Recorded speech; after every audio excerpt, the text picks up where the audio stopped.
Hello everyone, so let's start the wave energy conversation system. यहाँ पर waves और next lecture के अंदर हम टाइड्स पढ़ने वाले हैं। कुछ कॉम्प्लेक्सिटी सामने आने वाली है, वो ये कि हम सिंपल सी बात ये तो जानते हैं कि वेव्स हमारी चलती हैं जिसकी एनर्जी को हम इस्तेमाल कर सकते हैं। वेव्स का जो ओरिजिन है वो हवा भी हो सकती है विंड की वजह से, या फिर रोटेशन ऑफ अर्थ की वजह से भी।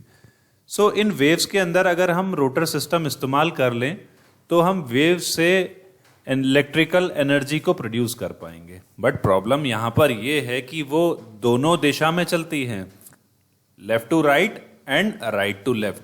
तो ऐसे सिस्टम पर मोटर क्या करेगा, तो यहाँ पर कॉम्प्लेक्सिटी ये आ जाती है, इसलिए ये पढ़ना बहुत ज़रूरी है। तो पढ़ते हैं वेव्स एनर्जी के बारे में। वेव क्रिएट होती है because of the gravitational action sun, और एक कारण मून की ग्रेविटेशनल फोर्स भी होती है जो टाइड्स को प्रोड्यूस करने के काम आती है। इसकी मोशन वर्टिकल और हॉरिजॉन्टल दोनों ही डायरेक्शन में होती है। Waves are caused by transfer of energy from surface winds, ये भी एक उसका कारण होता है। सरफेस विंड्स की वजह से भी वेव्स चलती हैं, किसी भी डायरेक्शन में हो सकती हैं, in according to the direction of winds भी ऐसा होता है। वेव्स की जो पावर है वो डायरेक्टली प्रोपोर्शनल होती है एम्पलीट्यूड जो पीरियोडिक मोशन वेव्स का होता है।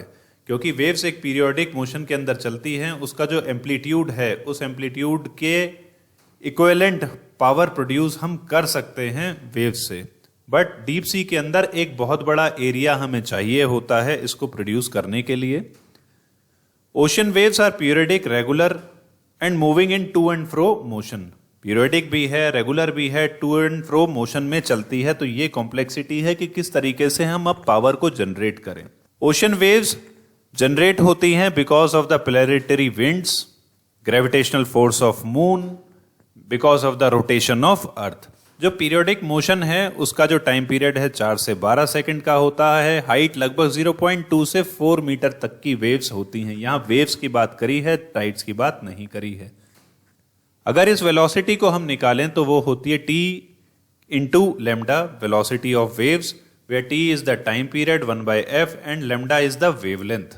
सो हम वेलोसिटी उससे कैलकुलेट कर सकते हैं। लेमडा अगर एक पर्टिकुलर प्रैक्टिकल वैल्यू के लिए लें तो ये होता है 1.56 t², जिससे हम काइनेटिक एनर्जी निकाल सकते हैं, हाफ mv²। m हमने पीछे भी निकाला था। इसके बाद pe भी हम निकाल सकते हैं, that is the potential energy, जिससे टोटल एनर्जी हम कैलकुलेट कर लें, दोनों को अगर ऐड कर दें। पावर एसोसिएटेड जो होती है इससे वो total energy divided by lambda WT। ये वैल्यूज अगर हम रखें तो मेरे पास निकल कर आ जाती है half rho GA²F is the power associated. ये फॉर्मूले कहाँ से आए, ये OTEC के अंदर हमने जो रिलेशंस निकाले थे वहां से हम इसको लेकर आए हैं।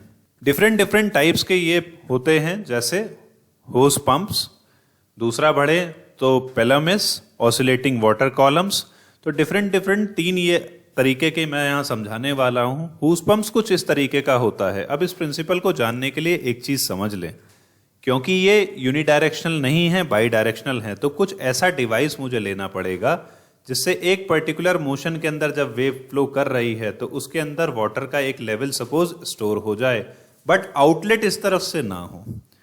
आउटलेट दूसरी तरफ से हम ले लें अगर, तो वो एक पर्टिकुलर मोशन के अंदर ही वाटर को आउट करती रहेगी और उससे हम रोटर को कनेक्ट कर सकते हैं। तो कुछ ऐसे ही सिस्टम हमें डिजाइन करने हैं और करे हैं अब तक, जिसके अंदर सबसे पहले हुस पंप जो इलास्टिक मटेरियल का बना होता है। एक पर्टिकुलर टाइम पर जब प्रेशर उसके साथ रहता है तो वो अपने एरिया को बढ़ा लेता है और दूसरे एक डायरेक्शन के अंदर उसको रिलीज कर देता है। सपोज रिएक्शन प्लेट यहां से रही और रिलीज हम कहीं और ले रहे हैं, सो दैट हम यहाँ पे जनरेटर को लगा सकें और उससे इलेक्ट्रिसिटी को प्रोड्यूस कर सकें। ये है आर्किटेक्चर हुस पंप टाइप का। पेलामिस टाइप के अंदर इस डिजाइन को सिलेंड्रिकल सेक्शंस के अंदर बनाया गया, जिस सिलेंड्रिकल सेक्शंस के अंदर हम पानी को वहां पर स्टोर कर लेते हैं जब एक पर्टिकुलर डायरेक्शन में वेव्स चलती हैं। उसके बाद हाइड्रोलिक आर्म्स का इस्तेमाल करके, जिस तरह से पिस्टन हमारे चलते हैं, उससे हम कनेक्ट कर लेते हैं मोटर्स को, और लगभग 0.75 मेगावाट प्लांट भी इस पर्टिकुलर पेलामिस टाइप से बने हैं। ऑसिलेटिंग टाइप के अंदर जैसे हमारा पिस्टन वर्क करता है वैसे ही ये करते हैं। नॉर्मल एयर प्रेशर की वजह से ये नीचे आ जाएंगे। सपोज यहीं से ही अगर लें तो ये वेव की डायरेक्शन है। जैसी वेव की डायरेक्शन कि करस्पॉन्डिंगली वाटर आएगा तो ये पिस्टन को ऊपर ले जाएगी, मगर जैसे ही ये ऊपर ले जाने के बाद ऊपर एयर प्रेशर रिलीज होगा यहाँ से, तो इसको दोबारा से नीचे धकेलेगी। इस तरीके से बिल्कुल इंजन की तरह यहाँ पर भी क्रैंक्स अटैच्ड रहते हैं और मोटर को रोटेट करने के काम आते हैं।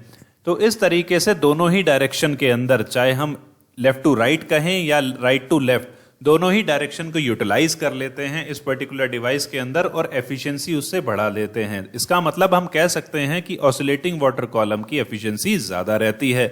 एडवांटेजेस की बात करें, नेचुरली एक्यूमुलेट होता है वाटर, कोई फोर्स की जरूरत नहीं, रिन्यूएबल सोर्स है, स्पेस लैंड पे कोई जरूरत नहीं है। इसके साथ साथ कंसंट्रेटेड पावर हम इससे जनरेट कर सकते हैं क्योंकि वेव मोशन कंटिन्यूअस रहते हैं ज्यादातर। एक पर्टिकुलर लोकेशन पे रनिंग कॉस्ट जो है वो नेग्लिजिबल आती है, हालांकि जब हम इंस्टॉल करते हैं वो काफी कॉस्टली पड़ता है। Pollution free as well as power devices do not require large land masses, बहुत ज्यादा एरियाज की जरूरत नहीं है। मगर डिसएडवांटेज की एक तरफ बात करें तो consideration for construction and maintenance में बहुत पैसा खर्च होता है, रिलायबिलिटी के अंदर भी काफी पैसा खर्च होता है। तब कैसा हो जाए जब वहां पर सडन स्टॉर्म्स आ जाएं तो सारे जनरेटर्स आपके खराब हो सकते हैं, कैपिटल कॉस्ट बढ़ जाती है, मेंटेनेंस ज्यादा रहता है, डिपेंडेबिलिटी है, जब वेव्स होंगी तभी काम करेगी। उसके साथ साथ relative scarcity of accessible sites, large wave activity हमें चाहिए होती हैं। छोटी छोटी वेव्स से हम नहीं एक पर्टिकुलर अमाउंट में इलेक्ट्रिसिटी प्रोड्यूस कर सकते हैं और कंस्ट्रक्शन ऑफ डिवाइसेस जो होते हैं वो काफी ज्यादा कॉस्टली और कॉम्प्लिकेटेड हो जाते हैं। So this is about the wave और अगले लेक्चर में हम पढ़ेंगे अबाउट द टाइड्स।